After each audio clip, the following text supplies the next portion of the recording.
148페이지부터 이제 구속 전 피의자 신문제에 대해서 구속영장 실질 심사 제도가 나오고요. 중요합니다. 시험 문제가 반드시 나오겠죠.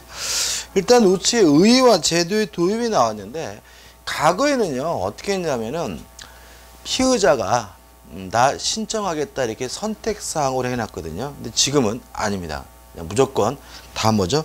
필수입니다. 그래서 결론 보시면 구속 전 피의자 신문을 필수적으로 거치도록 하고 있습니다. 따라서 만약에 구속 연장이 신청되면 피의자가 원하든 원하지 않든 반드시 뭘 거치게 돼요? 구속영장 실질 심사 제도를 거치도록 하고 있으니까 기억해 두시기 바라고요. 2번도 같은 취지 한번 보시면 될 것 같고, 하단에 3에서 뭐가 나오냐면 유형이 나와요. 1. 피의자가 체포되어 있는 경우죠. 자, 우리가 영장에 의하여 체포가 됐으면 48시간 이내에 구속영장을 뭐예요? 청구해야 되고요.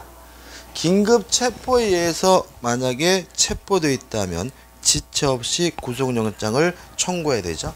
그런 경우에 뭐죠? 구속영장에 관한 실질심사 제도를 말합니다. 결론문 보시면 결국 이것도 뭐예요? 그냥 법원의 재량과 무관하게 반드시 어떻게 해요? 실시하도록 하고 있고요. 그 다음에 계속 보시면 밑에서부터 몇 번째 줄이죠? 6번째. 특히 체포된 피의자에 대하여 구속영장이 청구된 경우 판사는 어떻게 해요? 지체 없이 피의자를 신문하여야 하고, 특별한 사정이 없는 한 영장이 청구된 날의 다음 날까지 신문해야 합니다. 따라서 오늘 청구가 됐으면 원칙적으로 언제? 다음 날 뭐죠? 실질 심사를 시작하게 되는 거죠. 그래서 보통 뭐 언론에서 많이 보도가 되죠. 그죠? 영장이 청구됐고 뭐 다음 날 뭐죠? 영장 실질 심사가 이루어질 것 같다. 이런 말이 나오죠. 그다음 2번. 피의자가 체포되어 있지 않아요. 그러면 일단 끌고 와야죠. 그죠? 끌고 와야 되겠죠. 그래서 맨 밑에 보시면 필요하다고 인정된 때는 구인을 위한 구속영장을 발부하여 피의자를 구인한 후 신문할 수가 있습니다. 그럼 이렇게 되는 거죠. 만약에 체포되어 있다면 이미 신병이 확보되어 있으니까 다음날 뭐 하면 돼요? 실질 심사를 하면 되는 거고요. 아직 체포가 안 됐다면 먼저 어떻게 해요? 구인을 하기 위한 영장을 발부한 후 구인한 후에 뭐죠? 신문하게 되는 거고요. 그 다음에 계속 보시면 구속 전 피의자 신문 시한은 제한이 없어요. 왜요? 체포가 안 되어 있으니까. 그죠? 그 다음에 피의자가 도망하는 등 신문이 불가능한 경우에는 예외적으로 신문을 뭐 할 수 있어요? 생략할 수가 있는 거죠. 그러니까 이런 거죠. 그러니까 우리가 지금 체포가 안 된 상태에서 구속영장이 뭐가 됐어요? 신청이 됐다면 그 사람을 구인해 와서 끌고 와서 뭐 하면 돼요? 신문하면 되는데, 이 거지와 선생님이 뭐 해버렸어요? 도망가 버렸어요. 그러면 굳이 뭐 할 필요 없어요? 신문을 할 필요는 없는 거죠. 그러면 일종의 뭐예요? 구속영장이 체포영장과 같은 기능을 발휘하게 되는 거죠. 4번. 구속 전 피의자 신문의 절차에서 1. 신문의 주체는 지방법원 판사다. 2번. 피의자 인치, 옮겨서 구금한다는 거죠. 신문하려면 먼저 법원에 인치하는 것이 필요합니다. 그래서 보통 우리가 언론에서 이렇게 막 뭐죠? 이렇게 버스에서 내리고 있는 장면이 막 찍히는 거 있잖아요. 그죠? 그게 뭐냐면 어떻게 되는 거예요? 지금 경찰서나 검찰에 뭐죠? 체포되어 있는 상태인데 실질 심사를 받기 위해서 어디로 오는 거죠? 법원에 인치되는 과정인 거죠. 그래가지고 보통 여기서 사진을 많이 찍히게 되고요. A번은 뭐 특별한 거 아니니까 한번 보시기 바라고, B도 마찬가지입니다. 그냥 우리는 먼저 법원에 인치한다는 것을 기억해 두시면 되겠죠. 3번 또는 3번입니다. 신문기일의 절차해가지고 A. 신문기일을 지정합니다. 다시 말하면 언제 실질 심사를 할 것인지를 지정하는데, 아까 말씀드린 것처럼 통상적으로 청구된 날 다음 날 뭐죠? 신문하게 되고요. B. 신문 장소는 어디서 하겠습니까? 법원에서 할 것이고요. 예외적으로 경찰서나 구치소 등에서도 할 수 있지만 원칙이 뭐죠? 법원에서 합니다. C. 불출석 불출석 심사해가지고 자 이런 문제입니다. 체포가 되어 있어요. 근데 자기는 안 받겠대요. 그리고 어떻게요? 법원에서 어떻게 오라고 하는데 어떻게요? 거부해요. 그러면 어떻게요? 출석하지 않은 상태에서 뭐 할 수 있어요? 심사할 수 있겠죠. 한번 보시기 바라고. B. 신문은 비공개입니다. 꼭 기억해 주세요. 그죠? 자, 우리가 공판은 재판은 반드시 뭘 해야 돼요? 공개해 줘야 돼요. 왜요? 공개 재판이 원칙이니까요. 다만 실질 심사는 뭐 하지 않습니까? 공개하지 않고요. 다만 필요하다면 피해자나 피해자의 친족 등은 뭐죠? 참석할 수 있도록 할 수가 있는 거죠. 그 다음 넘겨보시면 2번 신문의 내용입니다. 구속 여부를 판단하기 위하여 필요한 사항입니다. 다시 말하면 요 구속영장 실질 심사는 유죄냐 무죄냐를 판단하는 절차가 아니죠. 지금 이 사람이 구속을 할 것이냐 말 것이냐를 판단하는 단계니까 구속 여부를 판단하기 위하여 필요한 사항을 신문하게 되고요. F번 검사와 변호인은 의견을 진술할 수가 있고요. 또 신문이 끝난 후에도 피의자를 신문할 수 있다 정도 기억해 두시면 되고요. 그 다음에 G번 영장신문조서를 작성합니다. 이런 영장신문조서 결국 어디서 작성하는 거죠? 법원에서 작성하는 거니까 실질은 공판조서와 준해서 작성하게 되는 거죠. 이거 안 읽어봐야 되는 부분이에요. 그냥 우리는 영장신문조서를 어떻게 작성한다. 이 타이틀만 기억하면 돼. 그 다음에 H번 구속기간에 불산입해가지고 읽어봐야 되는 게 중요한데 피의자 신문을 하는 경우 법원이 구속영장 청구서, 수사관계 서류 및 증거물을 접수한 날로부터 구속영장을 발부하여 검찰청에 반환한 날까지 기간은 검사와 사법경찰관의 구속기간에 산입하지 않습니다. 자, 이게 무슨 말이냐면 이런 얘기거든요. 예를 들어서 나중에 1년의 징역형을 선고받았어요. 그러면 구속 난 날로부터 1년이겠죠, 그죠? 그러면 결국 어떻게 되냐면 구속된 날로부터 1년이니까 판결되기 전의 구속기간도 형에 뭐 하는 거죠? 산입하게 되는 거죠. 그죠?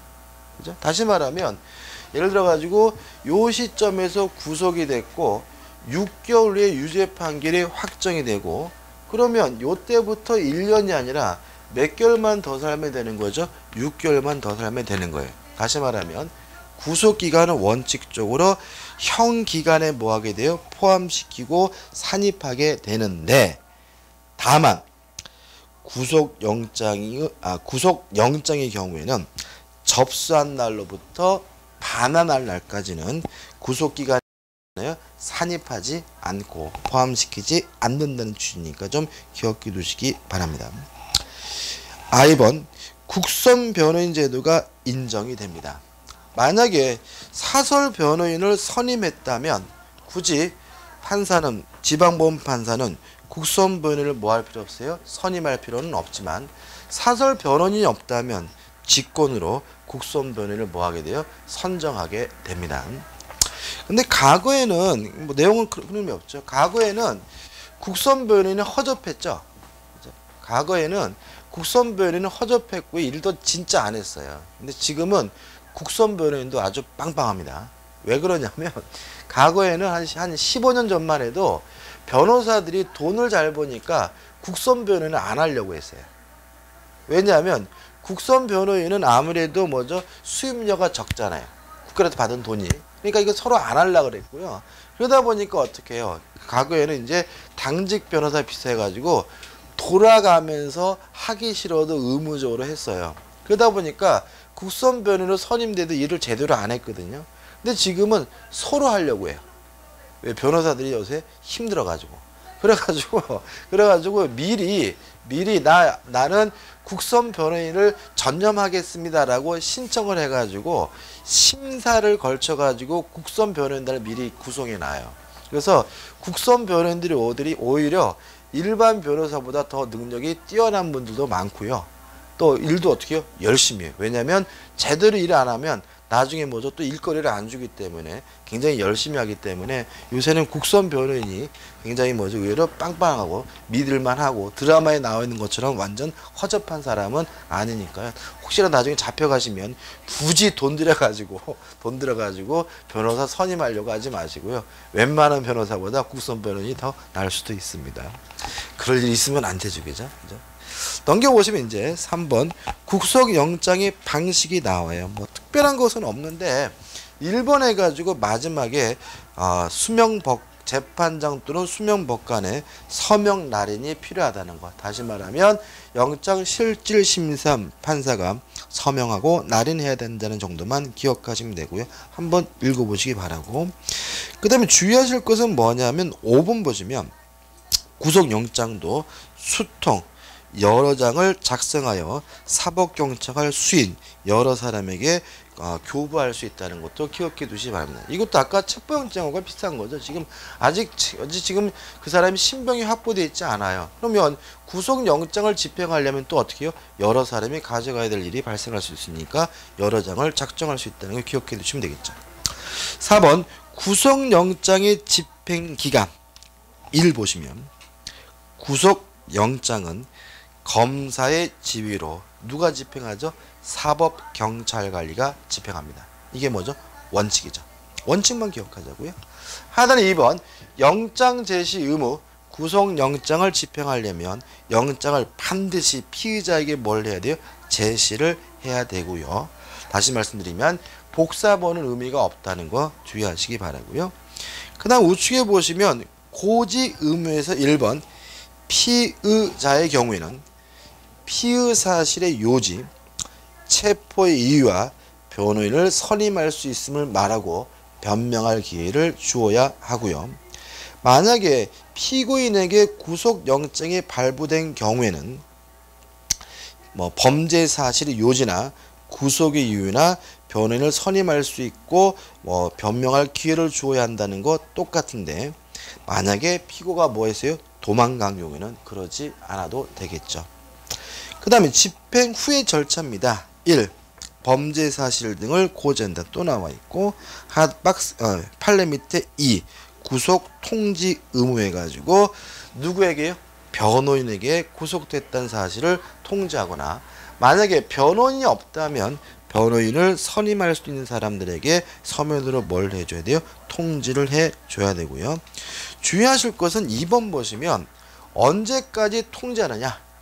최소한도로 24시간 이내는 서면으로 뭘 해야 돼요? 통지해 줘야 되는 거죠. 다시 말하면 구속을 하게 되면 최소한 몇 시간 이내에는요? 24시간 이내는 서면으로 통지한다는 거 꼭 기억해 두시기 바랍니다. 3번 한번 읽어보시면 되겠죠. 그 다음 넘겨보시면 이제 변호사 선임의 의뢰죠. 자, 지금 이 사람이 지금 이제 어떻게 됐어요?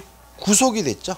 그죠? 구속이 됐으면 이제 법원에 갇혀 있거나 일반적으로 뭐죠? 교도소로 갑니다. 교도소 또는 구치소에 가는 거죠. 그럼 이 사람은 지금 방어권을 행사하기 위해서 누구를 선임해야 돼요? 변호사를 선임해야 되는데 그것이 만만치 않다면 교도소 또는 구치소장 또는 그 대리인에게 변호사를 지정하여 변호인의 선임을 할 수 있습니까?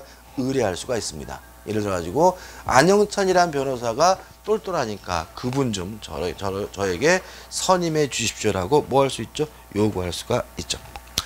그 다음 6번 재구속이 제한됩니다. 다시 말해 이런 문제인 거죠. 구속영장이 청구됐어요.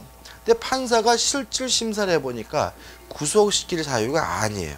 그래서 구속영장 청구를 기각했어요. 석방을 하면 다시 하지 못해요? 재구속할 수가 없다는 거죠.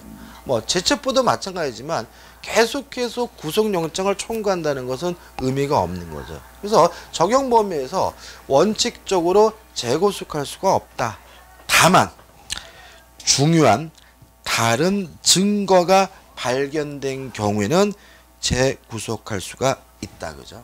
다시 말하면 예를 들어서 구속영장을 청구했는데 증거가 명확하지 않아서 구속영장이 기각됐어요. 근데 범죄 수사를 더 하다 보니까 중요한 다른 증거가 발견됐다면 다시 뭐 할 수 있겠어요? 구속영장을 청구하는 것이 가능하겠죠. 그 정도만 기억하시면 돼요. 핵심 판례도 같은 얘기입니다. 그 다음에 하단에 보시면 국가보안법상 공소보류 해가지고 국가보안법이 나오는데 큰 의미는 없어요. 그 다음 우측에 구속기간의 제한이 나오죠. 일단 이제 구속이 됐죠. 그러면 무제한도로 구속할 수 있느냐? 그건 아니다, 그죠? 만약에 무제한도로 구속한다면 그것도 일종의 인권 침해가 되는 거죠. 따라서 구속기간은 일정한 뭐죠? 제한을 하게 되는데 첫 번째 신경 쓸 것은 뭐예요? 기간의 계산입니다. 1. 일반적 기간의 계산. 1. 시간으로 계산하면 즉시 기산하고 원칙적으로 초일을 산입하지 않는다. 2. 1월 또는 연으로 계산한 경우에는 원칙적으로 초일을 산입하지 않는다. 3. 기간이 말일이 공휴일 또는 토요일에 해당하는 날이면 포함하지 않는다. 이렇게 나와있죠. 좀 설명을 좀 드리면 원래는요. 원래는 기간을 계산할 때는 대원칙이 초일을 산입하지 않아요. 이걸 우리가 초일 불산입의 원칙이라고 합니다. 초일 불산입의 원칙이라고 해요. 다만 예외적으로 초일을 산입하는 것이 있어요. 연령을 계산할 때는 초일을 뭐 하게 되냐면 산입하게 됩니다. 다시 말하면 나이를 계산할 때는 첫째 날을 집어넣어요. 그래서 예를 들어 저는 생일이 9월 17일인데 9월 17일 날 이 날을 뭐죠? 포함시키고요. 나이를 제외한 나머지 기간들은 초일을 뭐 하잖아요? 산입하지 않아요. 그럼 어떻게 되냐면은 끝나는 날이 시작하는 일과 끝나는 일, 종료하는 날짜가 동일해져요. 연령 계산처럼 초일을 산입하게 되면 시작일이 종료일이 하루 전날이 돼요. 전날. 이게 무슨 말이냐면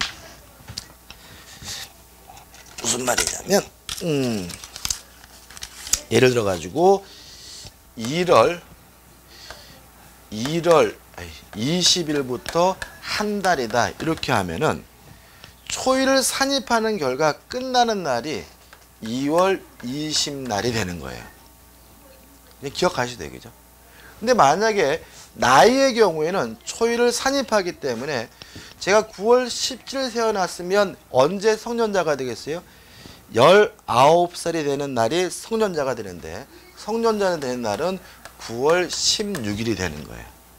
그래서 우리가 초일을 산입하지 않기 때문에 시작하는 날짜와 끝나는 날짜가 어떻게 해요? 같아지게 돼요. 그렇지만 연령은 초일을 산입하기 때문에 끝나는 날이 뭐죠? 시작한 날보다 하루가 빨라지게 되는 거예요. 이해되시죠? 그죠? 이렇게 계산하게 되고요. 그래서 구속기간은 결국 뭐 한다는 거예요? 초일을 산입하지 않는다는 거죠. 따라서 시작하는 날하고 끝나는 날이 뭐 하게 돼요? 같아지게 된다는 거 기억하시고요. 그 다음에 이제 주의하실 것이 뭐냐면 원래 끝나는 날짜가 종료일이 토요일이거나 공휴일이면 이 길 날 끝나는 것이 원칙이에요. 이게 원칙이에요. 그래서 우리가 세금 내는 날 같은 거 계산할 때 예를 들어 가지고 1월 30일까지 세금을 내라고 나왔어요. 그죠? 근데 공교롭게도 1월 30일 날이 1월 30일 하면 안 돼. 복잡하겠다. 그죠? 예를 들어서 1월 10일 날이 세금 내는 날이에요. 그죠? 근데 공교롭게도 이 날이 만약에 토요일이라면 언제까지 돈을 내면 되냐면요. 12일까지 내면 되는 거예요. 왜냐하면 토요일은 빠지고 일요일은 뭐죠? 공휴일이고 그 다음날 끝나니까 결국 어떻게 해요? 11일, 12일 날 자정이 뭐가 돼요? 끝나는 날이고 세금을 언제까지 내면 되는 거예요? 12일까지 내면 되는 거예요. 원래는. 다만 예외적으로 구속 기간의 경우에는 토요일이랑 공휴일을 뭐 하는 거죠? 포함시킨다는 거죠. 산입하게 된다는 거죠. 그래서 교재 끝에 보시면 뭐가 나와 있냐면 기간의 말일이 공휴일 또는 토요일이면 해당하는 날이면 뭐죠? 죄송합니다. 다시 기간의 말일이 이제 참 거꾸로 바꾸네, 그죠? 원칙만 기억하면 되겠죠, 그죠? 끝나는 날이 뭐예요? 토요일, 공휴일이면 뭐죠? 이길날 뭐 하지 않습니까? 포함하지 않습니다. 그럼 예를 들어 가지고 구속 기간이 끝나는 날에 석방하는 날이 뭐예요? 토요일, 일요일이면 언제 나오게 되는 거죠? 월요일 날 나오게 된다. 이런 의미인 거죠. 그래서 다시 한번 말씀드릴게요. 초일을 산입하지 않습니다. 따라서 시작하는 날짜와 종료 날짜가 어떻게 같아지게 되고요. 또 끝나는 날이 토요일이거나 일요일이면 그 기간을 뭐죠? 포함시키지 않기 때문에 다음날 되게 된다는 거 기억해 두시기 바랍니다. 그 다음 2번 시효와 기속 구속 기간의 계산해 가지고 1번 초일은 시간을 계산 없이 일일을 산정한다. 기억해 두시고 이게 지금 제가 지금 헷갈려 있구나, 그죠? 다시 할게요, 다시 할게요, 그죠? 제가 지금 딴 생각을 해가지고 다시 하겠습니다. 자, 원칙부터 말씀드릴게요. 원칙적인 기간의 계산이 연령은 안 할게요. 중요한 게 아니겠죠. 첫째, 초일을 산입한다. 따라서 시작일과 종료일이 뭐 하게 돼요? 동일하게 됩니다. 그 다음에 두 번째, 종료되는 날이 끝날이 날이 토요일이거나 또는 공휴일이면 그때는 이길날 끝나게 됩니다. 이렇게 원칙적으로 이렇게 계산하는 것이 뭐예요? 원칙이에요. 다만 이해가지고 구속기간을 계산하는 것은 좀 어떻게 해요? 다르다 이런 얘기예요. 다르다. 첫째, 구속기간을 계산할 때는 첫째, 초일을 산입한다. 왜냐하면 이의 1을 보시면 초일을 시간을 계산함이 없이 일일로 뭐요? 산정한다 해서 법제 66조 1항이 규정하고 있거든요. 그 다음에 두 번째, 끝나는 날이 종료되는 날이 말일이 만약에 토요일이거나 공휴일이면 그걸 뭐죠? 결국 빼는 게 아니라 뭐죠? 포함시킨다, 산입한다.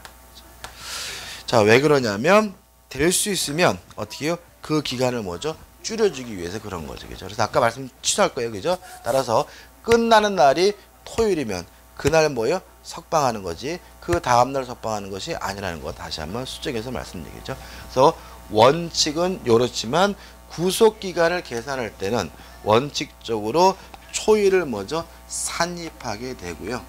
종료일이 토요일이거나 공휴일인 경우에도 그것을 뭐죠? 포함해서 계산한다라고 기억해 두시기 바랍니다. 저처럼 헷갈리지 마시고요. 그 다음에 3번 구속기간에 계산해 가지고 1.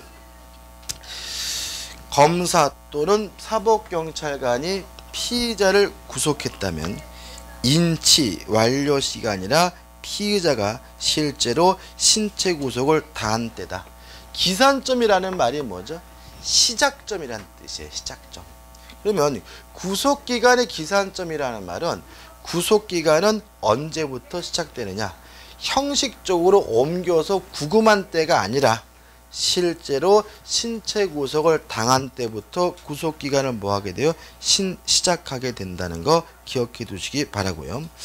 따라서 2번 긴급체포나 현행범의 경우에도 나중에 영장을 발부받으면 영장을 발부받은 때부터 시작하는 것이 아니라 실제로 구속한 때부터 어떻게 시작하게 되는 거죠. 그럼 합치면 뭐 영장을 발부받았던 아니면 영장을 발부받았지 않았던 구속기간의 시작점은 언제가 되는 거죠? 실제로 신체 구속을 당한 때부터 시작되는 것임을 주의하시기 바라고요. 2번 구속기간의 산입 여부라는 말은 다른 말로 하면 포함 여부죠. 구속기간에 포함될 것이냐 안 될 것이냐 그 여부인데 1번에 나와 있는 것은 뭐냐면 도주했다. 그죠? 도망갔다. 그러면 그 기간 동안은 뭐죠? 구속기간에 포함되지 않는다는 걸 나와 있고요. 그 다음에 2번 해가지고 피의자의 감정 유치 기간은 구속 집행 정지로 간주되므로 피의자의 구속기간에 산입하지 않는다는 건 꼭 기억해 두시기 바랍니다. 예를 들어서 이런 거죠. 지금 이 사람이 구속돼 있어요. 근데 이 사람이 지금 정신 상태가 좀 온전하지 않대요. 그래서 그 정신 상태를 감정하기 위해서 서울대학병원에다가 어떻게 해요? 갖다 놨어요. 그게 뭐예요? 감정 유치죠. 그래서 일주일 동안 서울대학병원에서 머물면서 감정을 받았다면 그것은 무엇에 포함시키지 않습니까? 구속기간에 포함시키지 않는다는 얘기니까 꼭 기억해 두시기 바라고 3번은 아까 했던 내용이니까 한번 읽어보시기 바랍니다. 그 다음 넘겨보시면 수사기간에 뭐가 나오죠? 구속기간이 나와요. 1. 중요한 겁니다. 여기 반드시 나오겠죠? 일반 형사사건에서 A. 사법 경찰관입니다. 며칠이냐면 10일입니다. 10일. 그죠? 구속기간은 사법경찰 며칠이에요? 10일이죠. 그래서 우리가 체포는 몇 시간이었죠? 48시간 이내 구속이죠. 구속은 사법경찰이 했으면 뭐예요? 10일이죠. 그 다음 B번 검사도 물론 뭐예요? 10일이에요. 특히 검사는 구속이 된 후에 10일 이내에 뭘 해야 돼요? 공소를 제기해야 되고요. 만약에 10일 이내에 공소를 제기하지 않으면 뭘 해야 돼요? 석방해야 되는 거죠. 다만 검사는 지방법원의 판사의 허가를 얻어서 10일을 초과하지 않는 한도 내에서 몇 번이요? 1회 한해서 구속기간을 연장할 수가 있습니다. 그럼 이렇게 되는 거죠. 사법경찰관이든 검사든 구속기간은 며칠이에요? 10일인 거예요. 다만 검사는 뭐 할 수 있어요? 연장할 수가 있어요. 연장하려면 법원의 허가를 얻어야 되고요. 며칠을 넘지 못해요? 10일을 넘지 못하고 딱 몇 번만요? 한 번만 연장이 가능한 거죠. 따라서 구속이 된 사람은 확정 판결이 이루어지지 않았다면 아무리 길어도 며칠이요? 20일을 넘지 못하겠죠. 그 다음 2번 국가보안법 사건 해가지고 A 사법경찰관입니다. 이것도 일단 며칠이에요? 10일인데 일반 사건과 달리 사법경찰관도 1차 하나요. 뭐 할 수 있어요? 연장할 수가 있고요. 검사 이것도 뭐예요? 10일입니다. 다만 일반 사건과 달리 2차 하나에 뭐 할 수 있어요? 연장할 수가 있는 거죠. 그러면 요 네 가지를 좀 비교해 보면 되겠죠. 자, 그럼 보자고요. 구속 기간은 며칠이에요? 10일인 거죠. 10일. 아이고, 10일. 갑자기 왜 이렇게 허기가 지죠? 자, 일반 사건의 경우에는 검사든 사법경찰관이든 10일인데 사법경찰관에게는 뭐가 허용되지 않아요? 연장이 허용되지 않죠. 근데 검사에게는 연장이 허용되는데 몇 회만요? 1회만 연장하는 것이 가능하죠. 이에 반해서 국가보안사건이죠. 국가보안법과 관련된 사건의 경우에는 이것도 일단 며칠이에요? 10일이라는 것은 똑같은데 경찰관도 뭐 할 수 있어요? 연장할 수 있죠. 몇 회요? 1회. 1회만 연장할 수가 있고 검사의 경우에는 연장할 수 있어요. 몇 회죠? 2회 연장하는 것이 가능하도록 하고 있다는 거죠. 이것도 정리 안 해두시면 마구 헷갈릴 수가 있으니까 꼭 기억해 두시고 정리해 두시기 바랍니다. 그 다음에 판례 밑에는 3번 계속해서 나와 있는 얘기입니다. 영장은 누구만요? 검사만 청구할 수 있고 경찰권은 뭐가 없어요? 신청권이 없고요. 그 다음에 하단에 4번에서 구속기간의 연장에 대해서는 항고, 준항고가 허용되지 않는다는 것도 좀 기억해 두시기 바랍니다. 그 다음에 우측에 5번입니다. 법원의 구속기간이죠. 자, 우리가 피고인을 법원이 뭐 할 수 있었어요? 구속할 수가 있었죠. 그때는 검사의 청구가 필요가 없었는데 기간이 좀 길어요.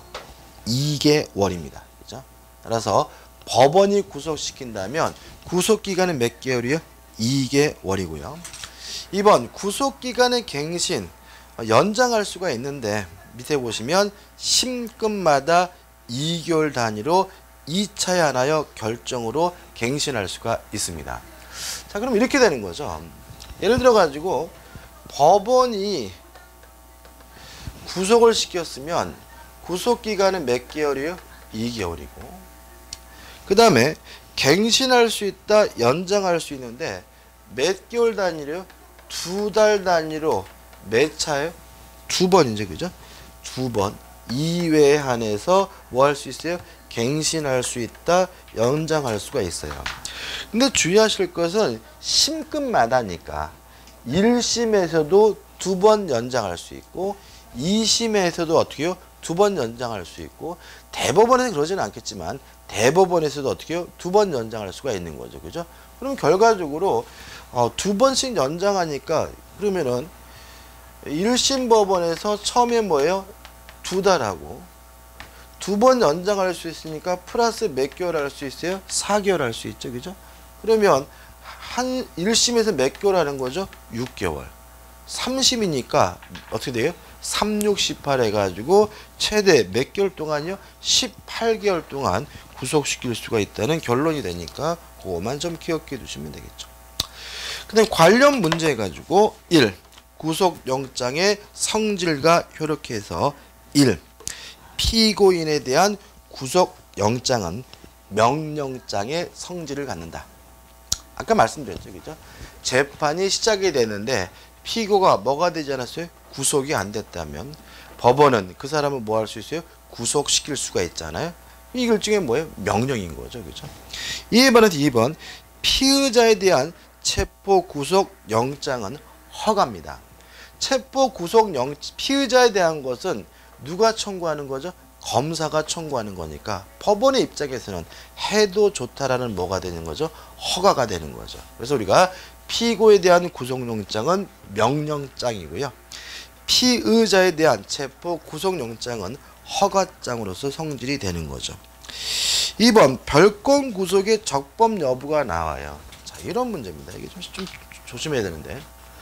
자, 지금 갑이라는 사람이 살인죄를 저지른 것 같아요. 근데 수사를 해야 되는데 자식이 뺀질맨질 거리고 소환도 응하지 않고 막 이게 좀 어렵단 말이죠. 그래서 얘를 구속시키려고 하는데 요 살인죄에 대한 증거가 아직 충분하지 않아서 구속시킬 수가 없었어요. 근데 가만 보니까 얘가 수년 전에 절도를 저질렀다는 사실을 알게 된 거죠. 근데 이 절도에 대해서는 증거가 충분하단 말이죠. 그래서 요 절도로 어떻게 해요?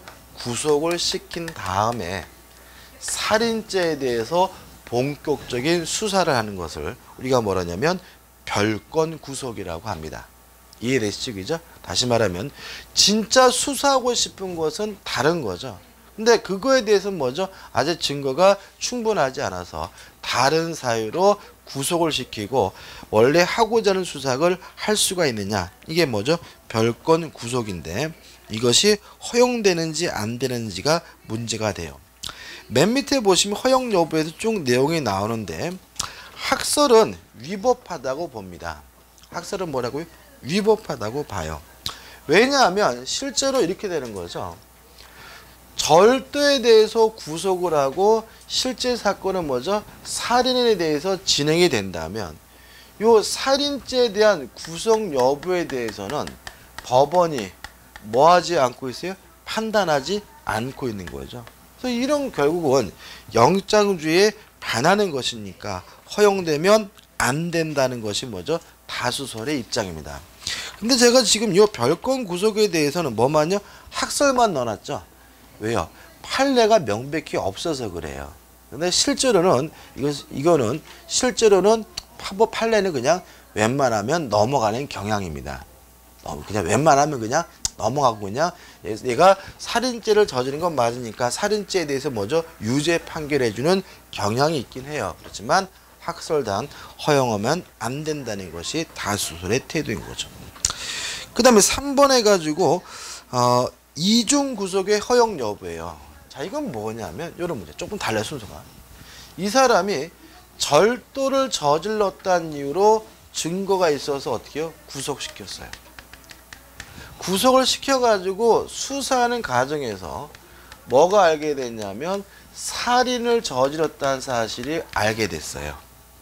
이랬을 때 요 새로운 살인으로 또다시 만약에 구속을 한다면 이걸 우리가 뭐라 그래요? 이중 구속이라고 하는 거죠. 조금 다르죠, 그죠? 그러니까 별건 구속은 이미 어떻게 해요? 사건이 어떻게 해요? 있는데 알면서도 다른 거로 구속하는 거고, 이중 구속은 다른 사유로 구속이 된 상태에서 수사가 진행되는 과정에 다른 혐의가 발견됐을 때 또다시 구속하는 것을 우리가 뭐죠? 이중 구속이라고 해요. 근데 결론문 보시면 이중 구속도 허용된다고 해석한다. 핵심 판례도 결론문 보시면 이중 구속을 허용하는 듯한 입장이다. 이렇게 나와있죠. 그죠? 따라서 이중 구속은 뭐죠? 가능하다는 게 우리 판례 입장이죠. 제가 봤을 때 허용해야 되겠죠. 그죠? 다시 말하면 아까 별건 구속 같은 경우에는 이게 뭐예요? 인권 침해 소지가 있는 거예요. 그죠? 다시 말하면 경미한 사건 가지고 수사하다가 어떻게 해요? 중한 범죄가 발견됐다면 중한 범죄를 당연히 뭐 할 수 있어야 돼요? 구속할 수 있어야 되겠죠. 따라서 이중 구속은 허용이 됩니다. 그 다음에 4번 해가지고 국회의원에 대한 뭐가 나오죠? 특칙이 나옵니다. 원래는 많이 나온 것처럼 국회의원은 불체포 특권이 있습니다. 따라서 현행범인이 아니라면 체포되지 않습니다. 그럼 역으로 말하면 국회의원도 현행범이면 뭐 할 수 있어요? 체포될 수가 있는 거죠. 그 다음에 만약에 국회 회기 중에 만약에 구속하려면 국회의 동의를 얻어야 합니다. 자, 그럼 이렇게 되는 거죠. 그래서 어떻게 되냐면 이 사람이 어떤 뇌물을 받았다, 이런 혐의를 받고 있단 말이죠. 국회는 맨날 그런 거잖아요, 그죠? 그래가지고 검찰에서 뭐 하려고 해요? 구속하려고 하면 국회가 뭐 하는 거죠? 국회를 여는 거죠. 우리 그걸 뭐라 그래요? 방탄주 국회라고 하잖아요, 그죠? 열면 어떻게 해요? 국회의 동의가 있어야지만 뭐 할 수 있어요? 구속할 수 있기 때문에 그런 거죠, 그죠? 한번 보시기 바라고. 그 다음에 제3절 해가지고 인신구속에 대한 뭐가 나옵니까? 인권 보장이 나옵니다. 첫째, 피의자, 피고인의 접견 교통권이 인정됩니다. 그러니까 접견이란 말은 뭔지 아시겠죠? 만날 수 있다는 얘기고요. 교통이라는 말은 뭐예요? 상호간의 의사를 뭐 할 수 있어요? 교환할 수 있다는 거죠. 그래서 예를 들어 가지고 변호사가 찾아와 가지고 면회 신청해서 만나는 건 뭐예요? 접견권이고, 편지 등을 주고받는 것은 뭐죠? 교통권이 되는데, 이러한 피의자 피고인에게는 접견 교통권이 인정이 됩니다. 누구하고요? 변호인이나 가족 친지와. 그죠? 그래서 하단에 보시면 변호인이나 가족 친지와 뭐 할 수 있어야 돼요? 접견을 할 수 있어야 되고요. 편지 등을 주고받을 수 있어야 합니다. 우측에 보시면 의의 나와 있고요. 주체와 상대방 해가지고 나와 있는데, 일단 주체는 지금 감금되어 있는 사람 말하죠. 다시 말하면 체포가 되거나 구속된 자가 뭐죠? 주체가 되고요. 만약에 현재 연행되어 있다면 연행된 피의자나 피내세자도 인정될 수가 있고요. 상대방은 주의하세요. 변호인 또는 변호인이 되려는 자입니다. 다시 말하면 누구도 접견 교통권이 있어요. 변호인이 되려고 하는 자도 뭐죠? 접견 교통권이 있는 거죠. 자, 왜 그러냐면 이런 거죠. 자기가 지금 구속되어 있는 상태인데 변호사를 알아봤더니 갑돌이라는 변호사가 유능하대요. 근데 한번 생각해 보니까 이 양반을 만나가지고 얘기를 들어봐야 선임할 수 있는지 없는지를 결정할 수 있을 것 같아요. 그래서 그분한테 오라고 얘기를 한 거죠. 그럼 그분은 아직 뭐가 아니에요? 변호인이 아닌 거죠. 변호인이 뭐라는 거예요? 대려는 자인 거죠. 그 사람도 어떻게 해요? 접견 교통할 수가 있는 거죠. 3번 접견 교통권의 내용 해가지고 1번 접권의 비밀이 보장됩니다. 따라서 2번 해가지고 교도관이 참여하면 안 됩니다. 그래서 과거에는 어떻냐면은 이렇게 접견실이 가면은 과거에는 이제 그 뭐죠 이렇게 변호사 이렇게 앉아 있겠죠, 그죠 둘이? 그럼 옆에 꼭 누가 앉아 있냐면 교도관이 이렇게 앉아 있어요. 드라마 같은데 많이 보셨죠, 그죠? 그래서 교도관이 내용을 어떻게 해요? 청취하고 있단 말이죠.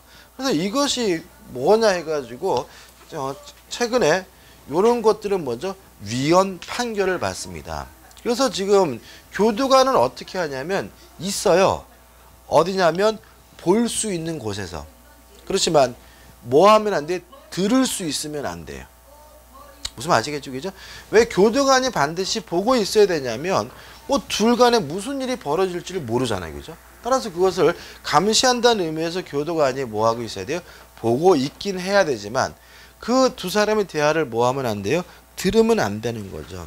그래서 이번에 나와 있는 헌법재판소의 판례는 뭐냐면 가시거리, 보이는 곳에 교도관이 있는 것은 상관이 없지만 가천거리, 들을 수 있는 거리에 교도관이 참여한다면 그것은 헌법에 위반돼서 위헌이다라고 판시를 한 거죠. 그래서 하단에 3번에 보시면 밑에서부터 세 번째 줄 보시면 이렇게 된 거죠. 접견 시 교도관의 참여를 배제하고 청취할 수 없고요. 또 모두 녹취할 수도 없습니다. 다만 보이는 거리에서 수용자를 어떻게 해요? 감시할 수 있도록 규정을 바꾸게 되는 거죠. 그래서 현재는 접견하게 되면 교도관이 함께 들어옵니다. 다만 그 내용을 뭐죠? 듣지는 않고요. 또 녹취하지도 않고 뭐 하는 거죠? 쳐다보고만 있게 되는 거죠. 그 다음 넘겨보시면 2번 서류 또는 물건의 수수가 인정이 됩니다. 조심할 것은 뭐 칼 같은 거는 안 된다는 얘기겠죠, 그죠? 그렇지만 서류와 물건은 수수할 수 있기 때문에 교도관 측에서 압수는 허용되지 않음을 주의하시기 바랍니다. 그럼 결과적으로 이렇게 되는 거죠. 지금 변호사가 어떤 물건을 줬어요. 근데 그 물건이 뭐가 아니라면요, 흉기가 아니라면 뭐 할 수 없는 거죠.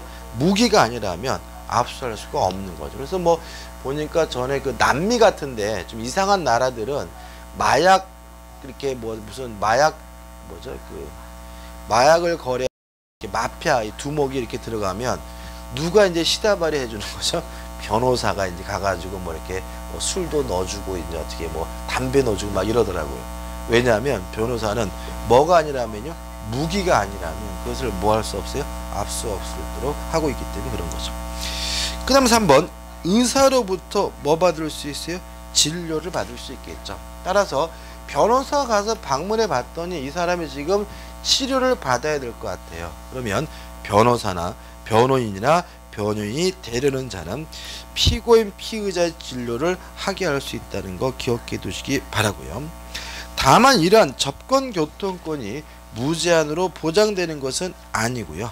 일정한 경우에 뭐 할 수 있어요? 제한될 수가 있어요. 처음에 나오는 1번에서 두 줄이 중요합니다. 읽어볼게요. 변호인과 접견 교통권을 제한하는 법률의 규정은 없고 법원의 결정이나 수사기관의 처분으로도 제한할 수가 없습니다. 다시 말하면 접견 교통권이 무제한으로 보장되는 것은 아니지만 그것을 제한하는 법의 규정은 없어요. 따라서 법에 아무런 규정이 없기 때문에 법원의 결정이나 수사기관의 처분으로는 뭐 할 수 없어요? 제한할 수가 없는 거죠. 이게 뭐예요? 원칙이에요. 그러면 항상 그러느냐? 아니라는 거예요. 그래서 이번에 나와 있는 것은 원래는 제한할 수 없지만 예외적으로 제한이 가능한 경우가 있다는 거예요. 헌법재판소 판례인데 2번의 후반부 보시면 변호인과 접견 자체에 대해 아무런 제한도 가할 수 없다는 것을 의미하는 것은 아니므로 미결 수용자의 변호인 접견권 역시 국가안전보장 질서 유지 또는 공공복리를 위해 필요한 경우에는 법률로서 제한될 수 있음이 당연하다고 해서 원칙적으로 제한하고 있진 않지만 뭐 하는 것이요? 제한하는 것이 가능하다는 얘기인 거죠. 그러면 3번, 그럼 구체적으로 어떤 형태로 제한할 수 있느냐?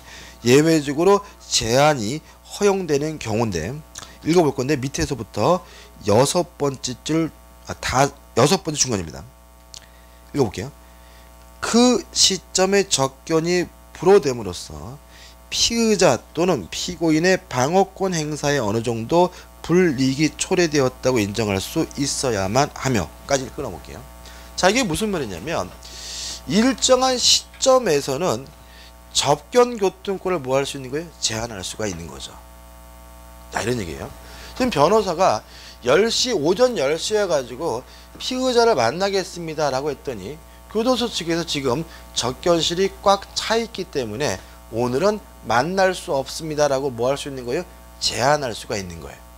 만약에 그러한 제한이 위법하려면은 지금 읽어본 것처럼 그 시점에 접견이 불허됨으로써 피의자 또는 피고인의 방어권 행사에 어느 정도 불이익이 초래돼야지만 그런 행위가 뭐예요? 위법한 것이고 그런 행위가 뭐가 되는 건이고 허용되지 않는 거죠. 따라서 맨 밑에 보시면 특정 시점에 접견이 이루어지지 못하였다 하더라도 변호인의 조력을 받을 권리가 뭐냐고요? 침해되었다고 할 수는 없다는 거죠. 다시 말하면 특별히 어떠한 불이익을 입은 것이 아니라면 특정 시점에 접견하지 못했다는 이유만으로 위법한 것은 아니라는 것이 우리 판례 입장인 거예요. 이거 하면 또 생각나는 게 있죠. 땅콩 사건. 그죠? 그 대한항공 기적이죠. 대한항공 그 땅콩 해양기 사건에서 그 여자가 그죠? 재벌 2세 그 여자 이름이 뭐죠? 조연아요? 조머시긴데 그죠? 조양이라 조씨 아줌마라고 할게요. 그죠? 조씨 아줌마. 저는 그 뉴스를 보면 놀란 게 야, 그거 보면 그 여자 이뻐요, 그 여자가?